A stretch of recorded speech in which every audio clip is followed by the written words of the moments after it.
Hello guys and welcome to today's video, and today I'm going to be sharing the best Delta Force settings plus GameSir G7 Pro setup.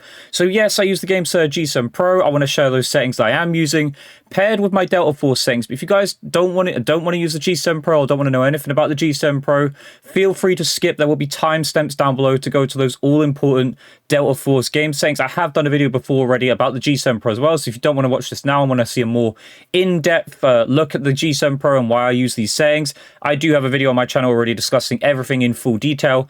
But I am going to run through very quickly what settings I am using for those who haven't seen the settings for the G7 Pro. And then I will cut to, of course, those all-important settings for Delta Force, where I'll be sharing my Delta Force controller settings, the Delta Force graphics settings, every single setting that I am running and using right now in Delta Force. But we'll start with the GameSir G7 Pro, and I'm just going to run through this. I'm not going to explain everything in detail. I'm just going to share exactly what I'm using at the moment. So as you can see, we're on the button menu. Everything looks the same. A is A, B is B, X is X. Only thing that I've got on at the moment is one paddle, which is R4 down here, which is mapped to A. That's for jumping, which I will be using in Delta Force to obviously jump. You know, jump shots aren't really that big of a thing in Delta Force, which I'm kind of glad. Like, it's a traditional game, you know, it's not all about jumping and some crazy sliding and stuff, but I'll talk about that more when I get to the Delta Force settings anyway. But that's all I'm using. I'm not using any other button mapping. Feel free to map the other buttons to whatever you need to, maybe X to reload or B to crouch or Y to switch your weapon, but I'm just using one paddle for now. But we'll move on to the sticks. This is the important part for Delta Force, because Delta Force is a very interesting game when it comes to aiming. It's a little bit different to Call of Duty and other games that we've posted here on the channel, and I'll talk about them more. But I am still using left stick with raw. Everything is normal, pretty much 0 to 100, 0 to 100. The curve adjustment is normal as well. Gives you the best range of motion to be able to, you know, move to the left, move to the right quickly. And then, oh, hold on, move over to the right stick. This is very important, though. This is very important for your aim in Delta Force, because Delta Force is a little bit odd with its dynamic aim in that. Luckily, I have sort of built dynamic aim response curve into the controller for the GameSir G7 Pro, which a lot of you have said you've had success with on my previous video. So I am still using those settings just to let you guys know. But set your stick trajectory to raw. That is very important. Trust me, it doesn't just change the shape of this. It actually changes how this behaves. So it's very, very precise. So this is like it tracks your motion decently, but if you set it to raw, it's so precise. You can see the difference, how much I can do minor adjustments, which is very important with Delta Force, especially those much longer range distance gunfights that you will get when you're wanting to use a sniper, etc. Very, very important. So definitely do that. I've got the dead zone set to 2 and 100 because having on 0 is far too sensitive. Okay, it'll literally be moving on its own. Like, it's super sensitive. As soon as you touch the stick, it will move. So you definitely don't want to have that on 0. I'd have it on 2. Outside of that, though, anti-dead zone got that on 0 and 100. And then the curve adjustment, I got that on here and set this to 80. I'd say go anywhere between 70 and 85, but 80 I have found the absolute sweet spot. And you can see the curve there on the output and input. It is dynamic from Call of Duty. I've managed to make it happen here with the GameSir G7 Pro, and this is by far the best setup for it. Like, I have no doubts about it. A lot of you have said that you've enjoyed the setting, and it's no different in Delta Force. It helps so much in Delta Force with how precise you need to be with those much longer distance gunfights that you will get when playing Delta Force. Next up, we'll move to the triggers very quickly. So we've got this set on to 0, 100, 0, 100. Curve adjustment, again, we've left alone. And the hair trigger mode, we're not using on this. Also, for the actual trigger stop, I'm not using the trigger stop. It just doesn't feel comfortable to me. I don't like using it. It feels awful. I don't like doing that.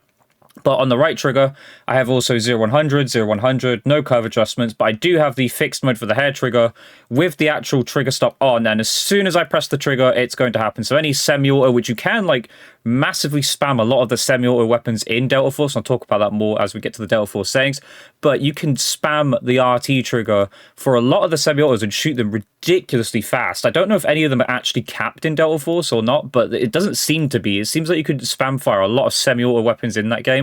So, but I've got the trigger stop on and I've got the hair trigger mode on, so I can hit this as rapidly as I want, like this. Like, it's absolutely ridiculous.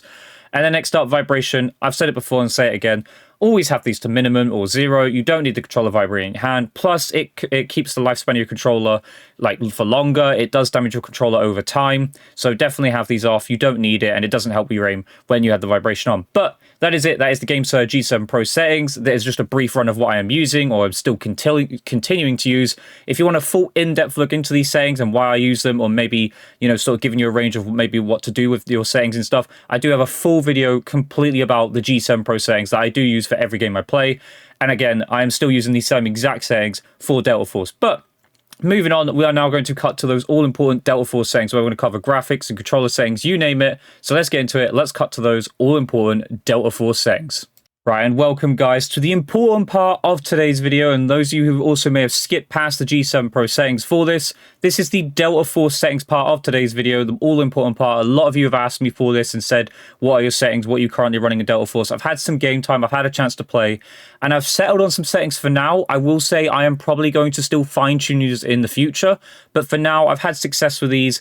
I will let you guys know in the future if I do change these settings, and of course, make a video with an updated settings video if I do in fact change these settings. But I am having a lot of success with these, and quite good settings I'd say at the moment, but I do feel I will be adjusting these in the future. So let's get into it. Let's share these all-important Delta Force settings. So first of all, most of this isn't too important, but like crossplay toggle, you can have it off and on. I've got it off personally. Find games quite easily on Xbox, to be fair. There doesn't seem to be a lacking player base for that. Reloading interrupts ADS, I've got off. The scope magnification adapts automatically, so I've got that on. I personally like having it like that anyway. Mantling, have that off. Hate automatic mantling. Doesn't really happen in this game. It's not too often when that happens, but still. Autopilot I've got off. Auto parachute I've got off. Hit effect color, you can change this to whatever you want it to. I've just got on red because it's very basic, pretty normal color. Everything else here, not really that important, to be honest. So moving on though, the controller. This stuff is very important, so pay attention. Paired with my G7 Pro settings, of course, but if you aren't using the G7 Pro, don't worry, these controller settings will work for you as well. The controller dead zones are very funky in this game. If you have them like anywhere below these, like you get stick drift. And I've got a brand new G7 Pro that has literally no stick drift. But if you set these to anywhere below like 8 or that you will get a lot of like random inputs and stuff when you're not inputting on the controller. So I've went with 8 on the right stick in a dead zone to 100, and then 10 to 100 on the left stick. Any lower, again, it's going to be far too responsive and you are going to get stick drift. The next thing to talk about, stick response curve. This game is very weird with this. I think it's because it's a new game that this might be wrong at the moment, but it seems to be a little bit broken in some areas, but like, I'll explain. So I've gone with standard, and I know most people are like, oh, aren't using dynamic or maybe linear. I think standard and linear are okay, but dynamic in this game is very funky and something just feels very off with it. I don't know what it is. It feels very floaty, like it doesn't... It almost feels like it's hindering you. I don't feel like there's any way to actually make settings that work with dynamic. Something doesn't feel right with it. I don't know what it is in this game, but for now, I would stay away from dynamic. Maybe there's something that's going to change with that. I don't know, but it just doesn't feel right in this game. Linear you can use, but I went with standard because my raw feeling that I've had with standard is it feels like it has better aim assist, which is very odd. It's not supposed to really affect the aim assist at all, but the strength of it feels so much greater than when you have it on linear or dynamic. Like dynamic, it feels non-existent. Linear, it feels like the 50% range, and then standard feels like, you know, you've got really hard stuck aim assist. I don't know if that's an intentional design with that. I don't know if they've done that sort of maybe because dynamic's probably a little bit better for being more responsive and stuff and having those finer movements. I don't know if that's an intentional design, but I'd go with standard. It's definitely the best stick response curve in Delta Force right now. I wouldn't go with anything else really, but you can use linear if you want to. Sensitivity preset, change this to... Well, I set it to medium first just to do this, but I did it like this. If you want to get these precise numbers, by the way, because I know you can obviously move it with the joystick and stuff, it's quite hard. Set them to 0 first, so move it all the way down to 0, and then use the D-pad. You'll be able to move them in increments of 10 like this, so you can actually change them precisely like this. But I've got hipfire horizontal sensitivity of 340, vertical at 240, because again, in this game, you don't need the vertical to be too high, to be fair. Like, as much as the game does have a lot of vertical gunfights, I wouldn't have this too high, to be honest. I don't think it needs to be. I've got the outer dead zone acceleration to 80, the vertical to 20. The turning activation time, I've just got it at 10. So don't have it at 0, otherwise it's a little bit too like funky. I'd go with 10 on that just to make sure. Hipfire turn delay, none. You don't want any delay when you're trying to like turn and stuff. And then this is all your like actual sensitivity, how's it going to feel. So I've got the horizontal at 90, and then I've got the vertical at 50. Dead zone acceleration, I've got both at 0, and then the turning activation time again at 10. ADS turn delay, have it at 0, and then the set sensitivity per zoom. You can do this if you want to, but I personally don't feel the need for that. I feel like the sensitivity works across the board, like for every single weapon type in this game. Sensitivity transition mode, I've got ADS transition, of course, so I don't need to change that. Scope magnification adapts automatically. Again, I've got that on, so it will adapt to my field of view and stuff. Again, works perfectly fine for me. All of this stuff doesn't really matter, to be honest. Controller vibration, have it off. Do not have it on. Vertical and aircraft sensitivity, I'm not gonna lie, I don't use any of the aircrafts and stuff like that. I'm not really a vehicles person. I'm not someone who uses the vehicles. So if you were looking to be one of those people that how do you use like certain vehicles in this game. I'm not that guy for that sort of thing. Aim assist switch, make sure this is on, of course, for your aim assist. Next up, you've got controls. So this is like more for, on the ground movement and stuff like that. I've got all of this just default preset. I think I've changed a few things, but I'll show this in a second.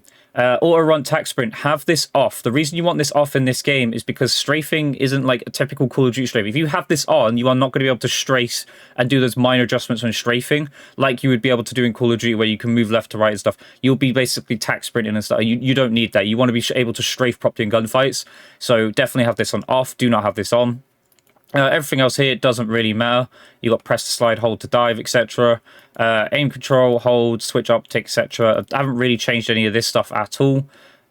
Controls and combat, again, nothing too crazy here. The only thing I've done, just to make it easier for myself, I don't use the paddle for B. I just use the click on the right stick to be able to crouch or prone, etc. I find that much more comfortable, much more easier, so I use that. Basically making it the Call of Duty feel of like tactical, so if you want to do that, go with that. And then aim, nothing crazy here. Vehicles, again, I don't use them, so it doesn't really matter. Next up, screen. This is all stuff that's important as well. This will help, like, well, does it? No, this bit here is not actually too important. I mean, I've got this like this. I've not really noticed anything. Maybe I'll change these in the future. Pretty sure this is just the distance that, like, you can see things and stuff. So, again, I've just got these on like this. Graphics, though, this is important. Make sure your brightness is set to the point that, as you can see, like it says, make sure the left is barely visible and the right is definitely visible. This will be different for everyone based on their monitors and TVs, etc. VSync, have this off. You shouldn't have VSync on in general. As you can see, it says can prevent screen tearing, but it will introduce input latency.